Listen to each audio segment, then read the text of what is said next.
హైదరాబాద్ ఉందట. హైదరాబాద్ ఎవరిది 10 సంవత్సరాలు మనమే వాడుకోవాలి. అది ఎవరు చాటుకొట్టాడు?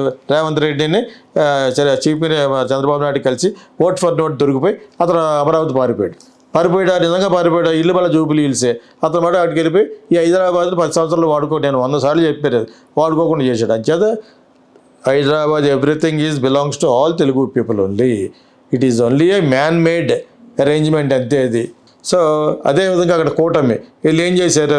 సంపద సృష్టించి దీన్ని డెవలప్ చేస్తాం. జగన్ పాడు చేశాడు.